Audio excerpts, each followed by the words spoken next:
3, 2, 1. ¿Cómo andan, filósofos y filósofas? Espero que se encuentren de maravilla.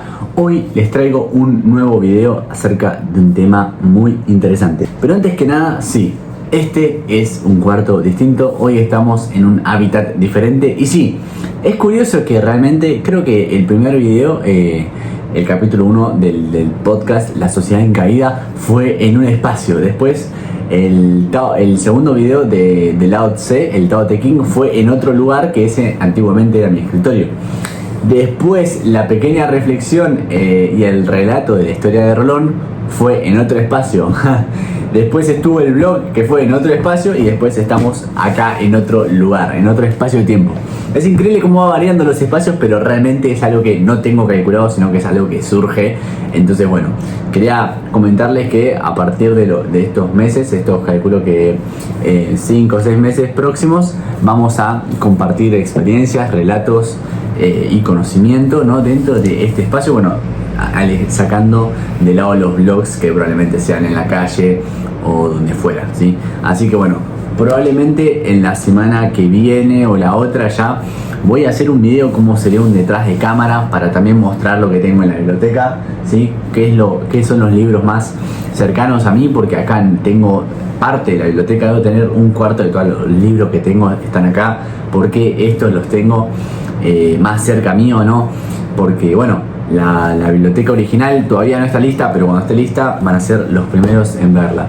Así que, sin más preámbulos, vamos con el tema de hoy.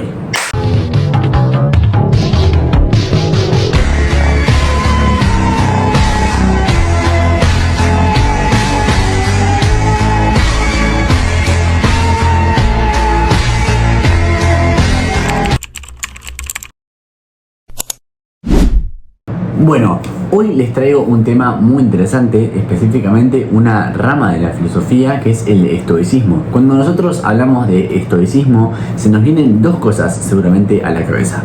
Primero, los grandes referentes como son Marco Aurelio, Epicteto, Epicuro, Séneca, Zenón, Cicerón y así muchísimos más grandes referentes, ¿no?, de esta escuela.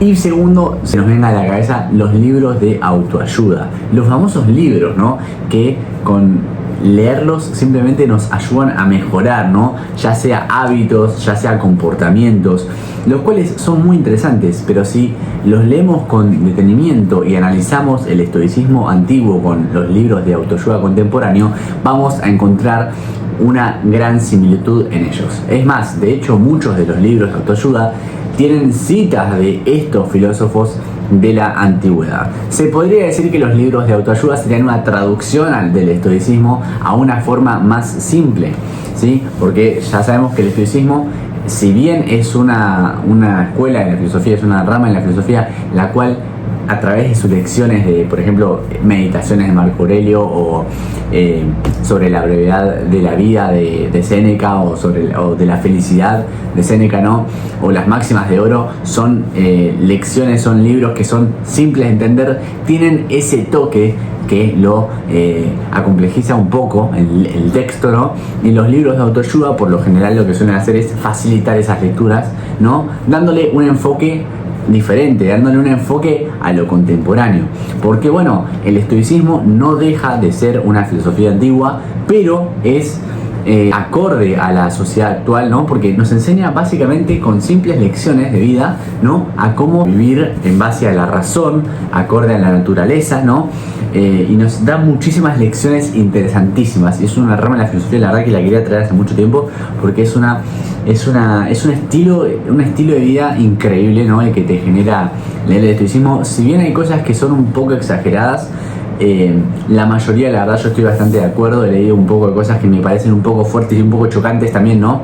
Pero bueno, más adelante voy a explicar cuáles me parecían un poco chocantes, pero ahora vamos a pasar con el libro que les traigo hoy. Hoy les traigo el libro de Manual de Vida de Epicteto. Esta editorial, la editorial Arpa, la verdad me parece increíble porque tiene una pequeña introducción acerca del estoicismo. Luego habla del Manual de Vida, justamente, que es de lo que trata el libro. Y luego hace referencia, hace una selección de las disertaciones, que es otro texto muy interesante e importante del mismo filósofo. Y por último, tiene al final escritas las doctrinas de Epicteto con consonantes, ¿sí? Que es una traducción de Francisco de Quevedo, ¿sí? Que como verán es la doctrina de Epicteto puesto en forma de poesía, ¿no? Acá la pueden ver.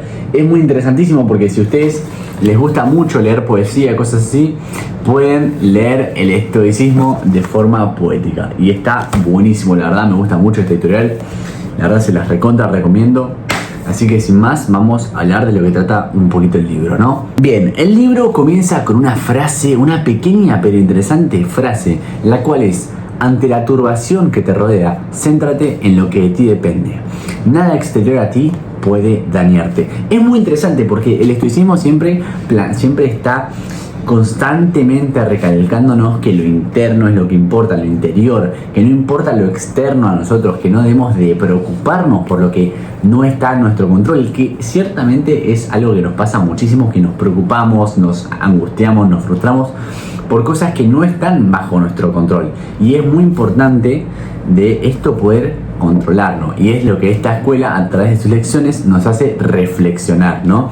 El estoicismo había surgido como escuela de pensamiento en la época helenística, en el siglo IV antes de Cristo. Se fue adueñando la historia de las mentalidades hasta el fin de la antigüedad. Hay dos principales referentes, si bien anteriormente nombré a varios, hay dos principales, el cual es el mismo Epicteto, ¿sí? Quien fue esclavo desde joven, quedó lisiado y fue manumitido.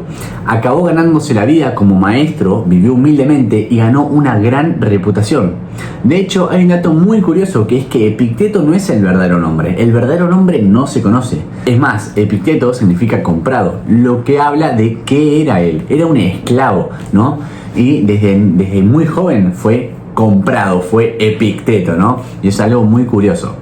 Por otra parte tenemos a otro gran referente, que es Marco Aurelio, el gran emperador, ¿sí? Cuya obra más importante fue Meditaciones, que en realidad se ha transmitido simplemente con el título Para sí mismo, en donde hay notas personales, que sería una especie de diario íntimo, que escribió durante sus campañas de guerra.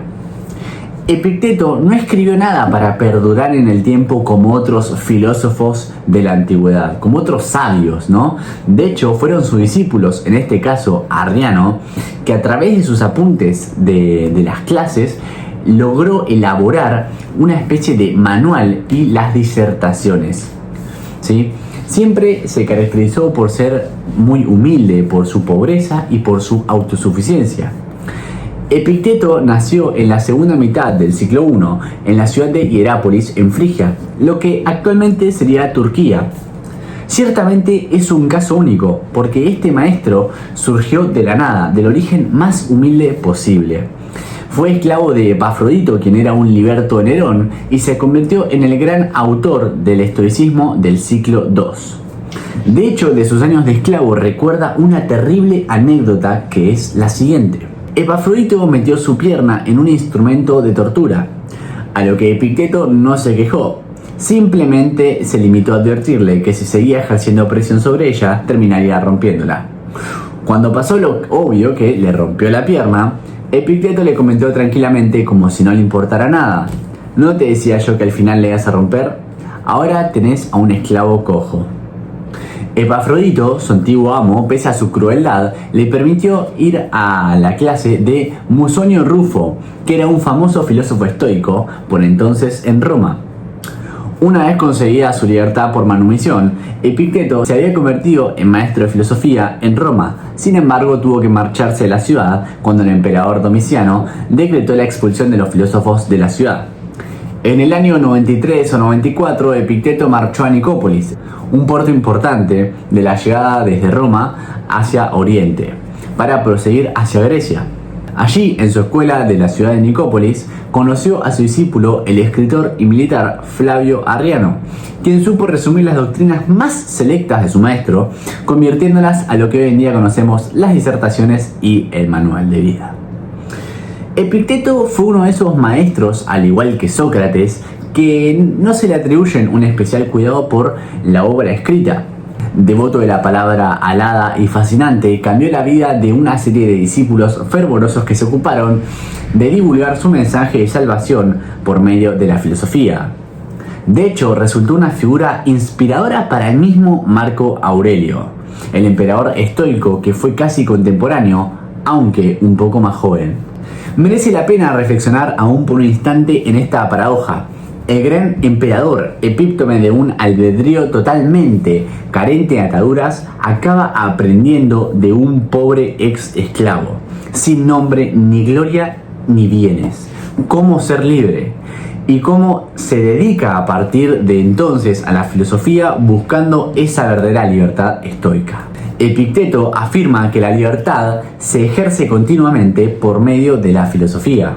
De hecho, hay algo interesante que Epicteto dice, que es que una cosa es lo que la sociedad cree que debemos perseguir, y otra es lo que la razón interior nos dice, en pos de bienes más allá de lo aparente, y que solo el principio interior puede revelarnos con su acertada guía. De hecho, el propio Marco Aurelio, famoso, rico y noble, sabía que no era tan libre como hubiera deseado, sometido a la carga de la púrpura imperial, de las campañas continuas, de las intrigas cortesanas y de otras muchas obligaciones que lo amenazaban constantemente. En cambio, Epicteto, cojo, humilde, anónimo y solitario, sostenía que una persona como él mismo, con todos sus defectos y carencias, podría ser más libre que los ricos y los poderosos. Y se centraba en esta lección: solo la razón nos hace libres. Habiendo hecho esta pequeña introducción acerca de lo que fue el estoicismo, de lo que fue Epicteto, ¿no? Me gustaría recalcar un par de lecciones acerca del libro que fueron las que a mí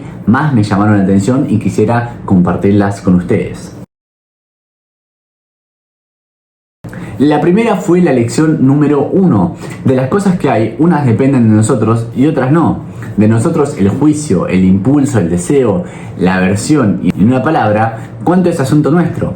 Y no de nosotros el cuerpo, la propiedad, la fama y el poder. Otra lección que me pareció interesante fue la lección número 5, ¿sí? Que no son las cosas las que turban a las personas, sino las opiniones acerca de las cosas. Por ejemplo, la muerte no es nada terrible, sino que lo impactante es la opinión de que ésta sea algo realmente terrible. Pues cuando nos encontramos obstaculizados, turbados o entristecidos, no culpemos a nada más que a nosotros mismos, es decir, a nuestras propias opiniones. Es propio de un ignorante culpar a los demás por las cosas en las que uno mismo actúa mal. Lección número 7. Cuando viajas en barco y desembarcas para conseguir agua y quizás de paso vuelvas con algún crustáceo o alguna pequeña verdura e incluso con una esposa e hijo, debes de tener la mente fija en el barco y continuamente volverte hacia él. No sea que te llame el capitán, y si te llama hay que dejarlo todo deprisa para que no te arrastren a bordo, atado a la fuerza como el ganado. Y si fueras anciano, entonces no te alejes mucho del barco, no sea que al ser convocado faltes a la llamada. Obviamente a esta llamada hace referencia a la llamada de la divinidad, ¿sí? Para cuando debemos emprender la travesía de dejar la vida, cuando se acaba el camino finito del que siempre venimos hablando. Lección número 9. La enfermedad es un impedimento para el cuerpo, pero no para la voluntad, a no ser que ésta lo desee. Recordemos el caso de Epicteto, donde la cojera fue un impedimento para la pierna, pero no para la capacidad de juicio. Lección número 15. Recuerda que conviene que te comportes como si estuvieras en un banquete. Algo se ofrece en una bandeja ante ti, pues alargando la mano, participa de ello moderadamente. Si acaso pasa de largo, no lo retengas. Y si no llega, no lo intentes más allá de tus deseos, sino más bien espera hasta que llegue a ti. ¿Sí? Esto habla mucho de no forzar las cosas, que es algo muy interesante. Lección número 20. Esta particularmente es muy interesante. Recuerda, no te dañen los insultos ni golpes de otra persona, sino la opinión que te formes sobre el hecho de que aquello te está dañando. Con que cuando alguien te provoca, sábete bien que en realidad es tu propia percepción la que te provoca. Así pues, desde el principio, trata de no dejarte arrastrar por esta imagen mental. Tómate un poco de tiempo de reflexión y serás dueño de ti mismo.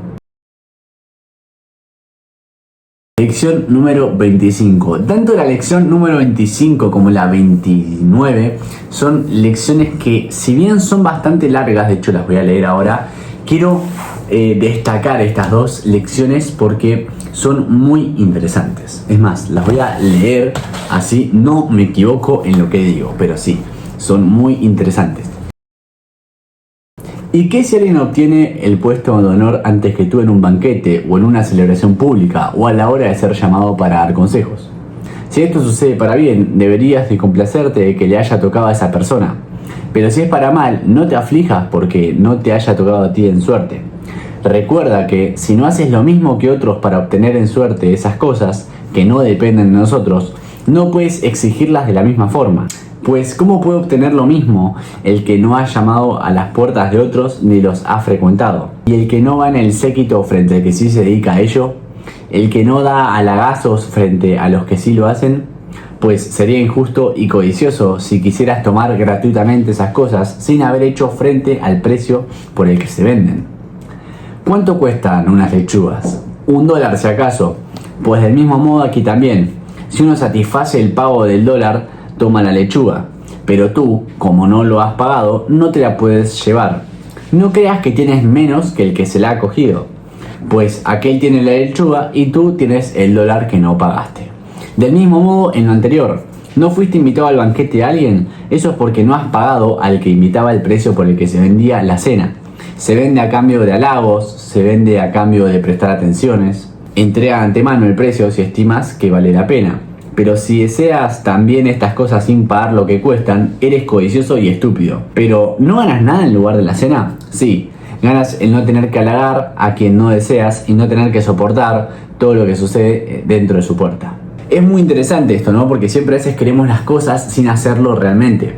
Y la que sigue, la lección 29, habla mucho de esto, de lo que es el sacrificio, de lo que realmente, si realmente lo queremos, debemos de hacerlo, ¿sí? Y no debemos de querer las cosas sin esforzarnos, porque en la actualidad la gente quiere las cosas y no esforzarse por nada y quiere todo, ¿no? Pero realmente así no funciona la vida.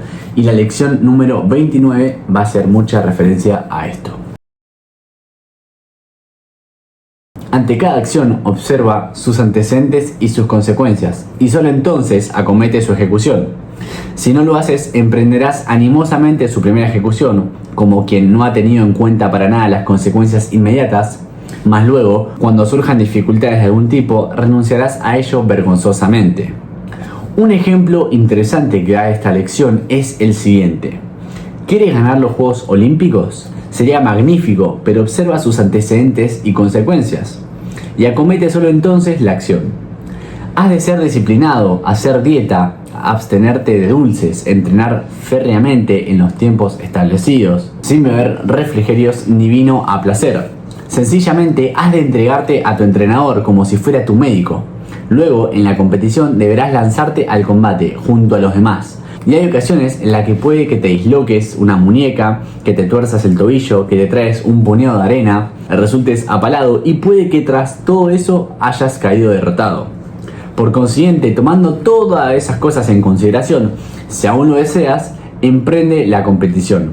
Pero si no lo haces, te estarás comportando como los niños que unas veces juegan a ser luchador, otras gladiadores o trompetistas.